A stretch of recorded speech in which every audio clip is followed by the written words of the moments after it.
Sabihi ajmain. Amma ba'd. Assalamualaikum warahmatullahi wabarakatuh.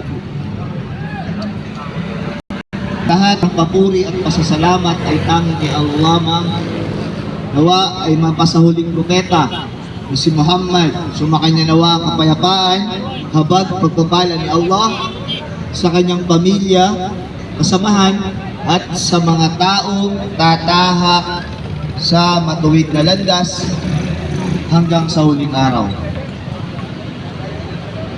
Isang pagbati ng kapayapaan sa lahat ng mga kapatid na mga Muslim at isang magandang hapon, isang magandang takip silim na daraan sa atin ngayon. Alhamdulillah, ang lahat ng papuri ay sa Allah subhanahu wa ta'ala. Kung saan ang biyaya ni Allah subhanahu wa ta'ala na kung saan ating daratnan pa ang takip silim. At nawa ay tayo daratnan pa ng umaga. Alhamdulillah. Allahumma amin. Mga magulang, mga kapatid, mga kababayan, kami po, 10 ng aking mga kasama na nagpapahayag ng pananampalatayang Islam ay nag-aanyaya sa inyo tungo sa kaligtasan. Wala na pong mabuting salita o wala nang mabuting nilalang na nag-aanyaya tungo sa kaligtasan. Ano po ba yung kaligtasan na lagi namin pinapaalala?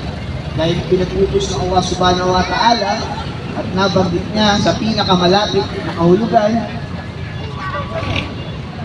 Mudhakkir fa inna dhikra tanfa'ul mu'minin. Magpaalala kayo sapagkat ang pagpapaalala ay nakakatulong sa mga taong may mga paniniwala at pananampalataya hindi sa kanya relihiyon o tinatawag na din o patnubay, gabay dito sa sanlibutan. Kaya naman kami ay hindi nagsasawang magparating sa inyo na palatian ng binabanggit ang La ilaha illallah Muhammad Rasulullah, na walang ibang Diyos na dapat sambahin maliban sa Allah at si Propeta Muhammad sugo alipin ni Allah na isang rahmatul alamin, isang awa, habag sa sangkatauhan ay pinadala na nag-iisang tagapaglikha na si Allah subhanahu wa ta'ala upang ibalik muli sa atin ang mga nawalang katuruan ng mga naunang mga propeta, naunang mga sugo na ipinadala sa unang panahon sa bawat nasyon. Kaya naman, palagian natin sinasambit ang salitang Alhamdulillah. Alhamdulillah, ang lahat ng papuri ay sa Allah sapagkat ipinadala niya si Propeta Muhammad upang magbigay paalala, magbigay babala at ituro ang pananampalatayang Islam, na kung saan ang Islam ay pagsunod, pagtalima, pagsuko sa nag-iisang tagapaglikha. Kapag ikaw ay nasa Islam, ikaw ay tatawagin ng Muslim. Kaya naman, mga kababayan, mga magulang, mga kapatid, halin na po kayo. Kami ay nag-aanyaya sa inyo na saliksikin niyo po ang pananampalatayang Islam. Ang pananampalatayang Islam na maghahatid sa atin tungo sa katotohanan, kaligtasan na hinahangad natin. Alam naman natin na lahat tayo ay naghahanap ng katotohanan. Alam naman natin na lahat tayo ay naghahanap ng kapuputi sa ating mga sarili, sa ating pamilya. At higit sa lahat, ay ang kaligtasan ng bawat isa sa atin. Kaya naman, kami ay naghihikayat sa inyo, palagian dito sa Sukat Highway, na palagian nyo kaming nakikita at tumatayo rito upang mag-anyaya sa inyo na salipsin inyo ang pananampalatayang Islam, at nawa ay gabayan kayo ng Allah Subhanahu wa Ta'ala at makita nyo kung ano ba ang tuwid na landas. Alam natin na lahat ng mga sekta na naglipana na reliyon ngayon sa mundong ibabaw ay nag-aakit ng katotohanan. Ngunit kami man po sa Islam ay nag-aakit ng katotohanan. At bawat katotohanan na aming binibitawang pananalita rito ay may basihan. Hindi po kami nagtatahi-tahi ng istorya. Bagkus ito po ay galing at aming napag-alaman na ang tunay na katuruan ng lahat ng mga propeta ay pagsamba lamang sa nag-iisang Diyos na si Allah Subhanahu wa Ta'ala, na siyang naglikha ng langit at kalupaan at ng nasa pagitan nito, na siyang bumabawi ng ating buhay at siyang nagbibigay buhay. At sa huling araw na tayo ibabangon muli, tayo ay huhukuman. Tayo ay huhukuman base sa ating gawain. Base sa ating gawain. Ang tanong, kababayan ko, mga magulang, mga kapatid sa pananampalataya, naibigay ba natin ang tamang pagsamba sa nag-iisang Diyos na si Allah Subhanahu wa Ta'ala? Tanungin po natin ang ating mga sarili. Nakilala ba natin ang tunay na Panginoon na naglikha sa atin, na siyang nagbigay ng buhay, na siyang lumikha ng lahat ng mga nilalang? At sa araw na tayo tatanungin, nawa ay masagot natin ang mga katanungan na sa atin ay itatanong. Sino ang Panginoon mo? Ano ang relihiyon mo? O ano ang din mo? Ano ang pananampalataya mo? At sino ang propeta na sinusundan mo? Mga kapatid, mga kababayan,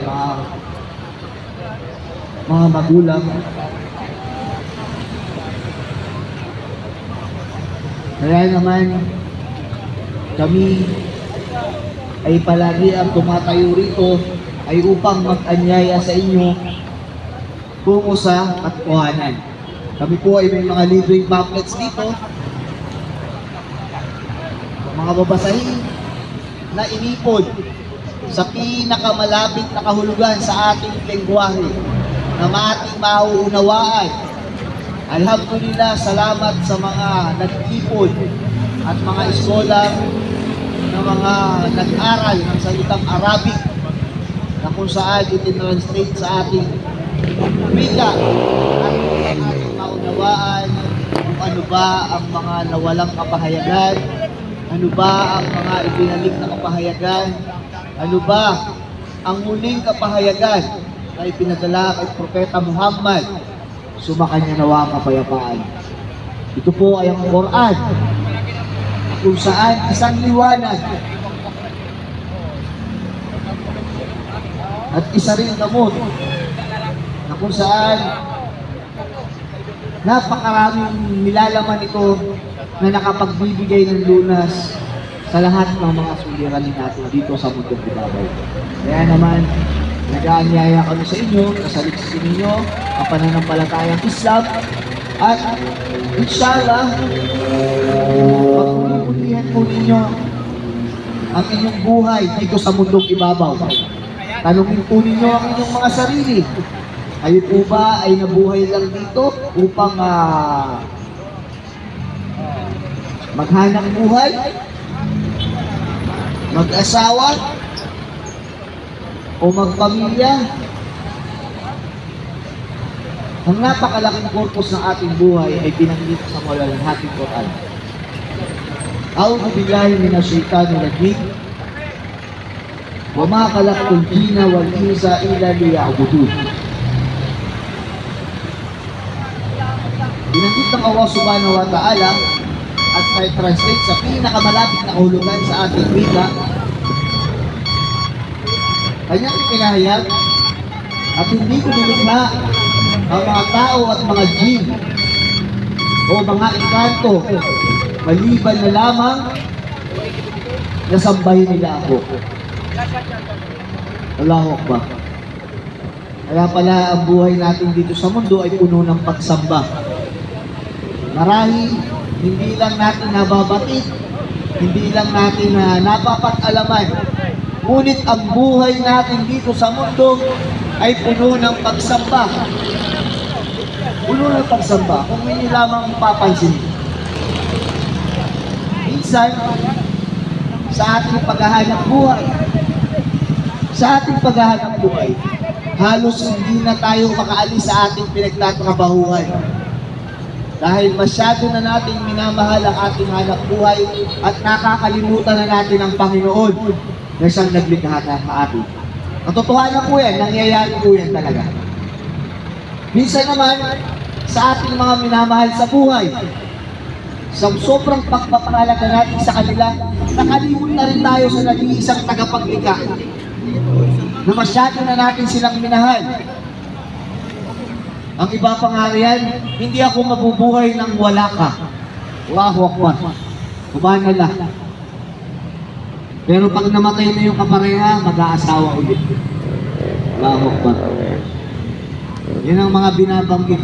Lalo-lalo na yung mga magkakasintahan. Allah. Wala ka. Hindi ako mabubuhay nang wala ka. Natalikod lang, meron ng iba.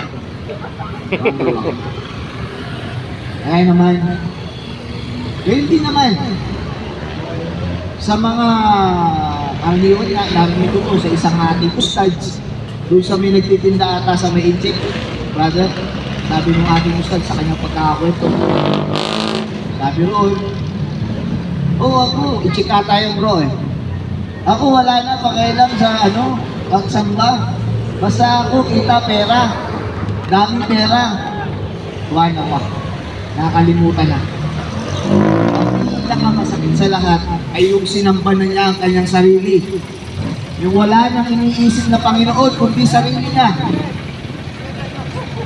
Sariling kagustuhan na lamang niya ang kanyang sinusunod. Kung ano na lang ang kanyang maisipan. Basta raw siya ay gumagawa ng mabuti at hindi gumagawa ng masama, okay na yun.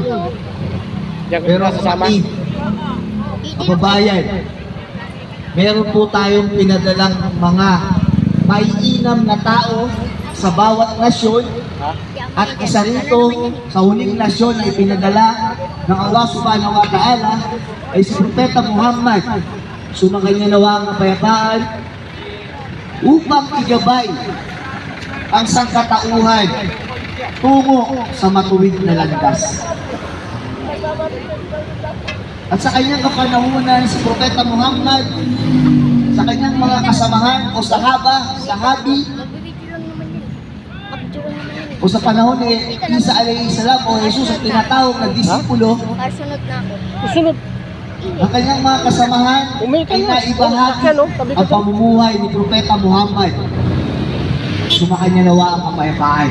Kaya naman, hanggang sa makarating sa atin dito, sa pamamagitan ng mga eskola, mga pantas, mga ulama, at mga tanpulin o mga mag-aaral na nag-aral ng pananampalatayang Islam at isinabuhay, at ngayon po kabilang po ang inyong abang lingkod na nagbabahagi ng kaalaman upang tayo po ay maparatingan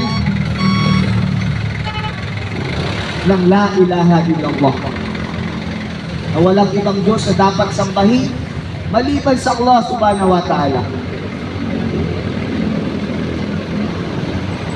Dahil katulad ng nabanggit, ang mga propeta ay daan lamang.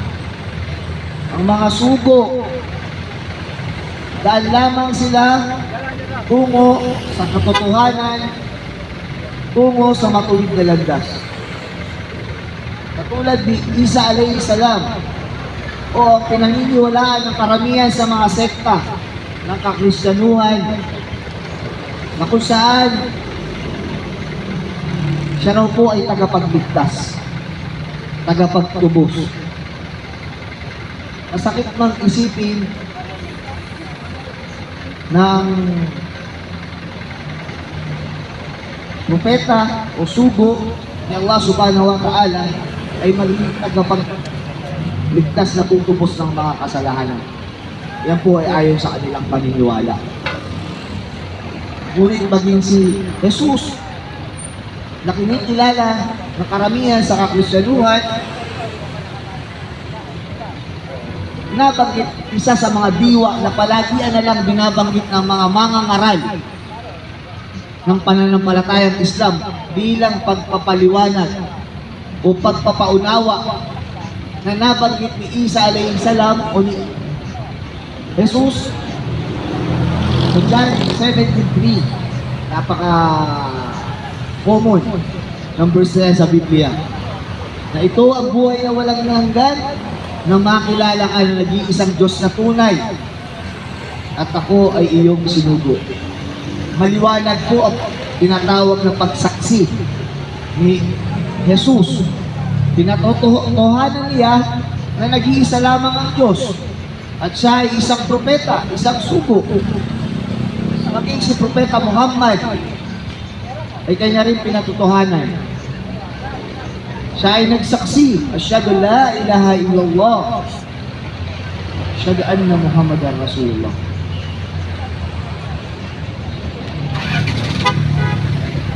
Walang ibang Diyos na dapat sambahin at si Propeta Muhammad, sugo alipin ni Allah. Maging si Jesus ay binanggit niya sa malalahating Quran. Si Isa alayhi salam, inna Allaha fa'budu hada siratal mustaqim. Katotohanan, ang inyong Panginoon at aking Panginoon ay iisa. At ito ang matuwid na landas. Napakaliwanag po ng pinanggit ni Jesus. Para po sa mga kababayan namin na sa sekta ng Kristyanuhan, kami po ay nag-aanyaya sa inyo na saliksikin nyo ang pananampalatayang Islam. Maging si Jesus ay iniwan niya ang kataga. Hanapin nyo ang katotohanan at ang katotohanan ang magpapalaya sa inyo. Halina po kayo. Hanapin ninyo ang katotohanan at ang katotohanan na magpapalaya sa inyo. Nandito po ang mga pamphlets namin. Nandito po ang mga pamphlets namin. Halina po kayo. Hanapin ninyo ang katotohanan.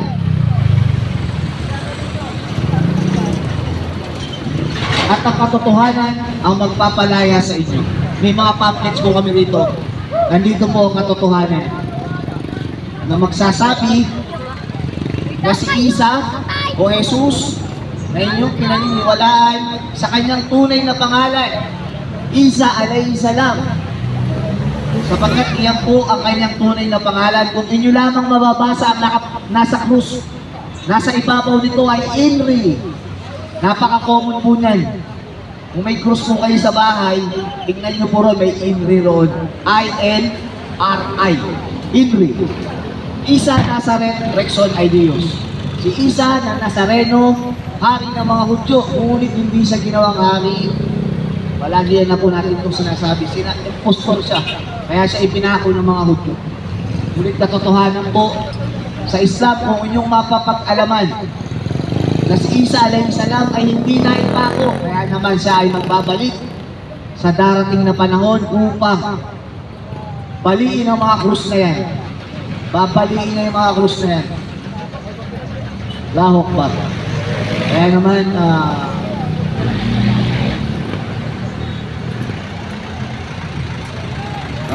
tatakip silip na, inshallah, magbibigay tayo ng daan para sa panawagan ng pagdarasal. At tayo po ay magmamaglit na. Inshallah, tayo magdarasal. So, alhamdulillah, meron pa tayo konting oras at pagpatuloy natin ang pananawagan sa mga nawawala naming mga kapatid. Kaya inshallah, matuto na nila yung pananampalataya ng Islam at balikan na nila kung ano man yung pananampalataya na nawala sa kanila. Na inshallah, mahanap na nila dito yung katotohanan sa Islam. Na sa kanila yung magpapalaya sa kung ano man ang kanilang pananampalataya na kinabibilangan ngayon na sila ay nasa kamalian. Wala. Sinabi ng Allah subhanahu wa ta'ala sa mulahating Quran, Bismillahirrahmanirrahim. Wal asr. Sumpa ang Allah sa panahon na ang tao ay nasa pagkaligaw. Maliban na lamang sa mga naniniwala, maliban na lamang sa mga nagpapayuhan sa katotohanan, nagpapayuhan sa kabutihan, at nagpapayuhan sa pagtitiis. Kaya naman, halina po kayo sa tamang pananampalataya na inshallah bigyan kayo ng tawfiq wal hidayah gabay ni Allah subhanahu wa ta'ala upang makita nyo ang katotohanan dito sa pananampalatayang Islam. Siguro ang na lang muna at pagpapatuloy natin mamaya. Barakallahu wa bihamdik. Assalamualaikum warahmatullahi wabarakatuh.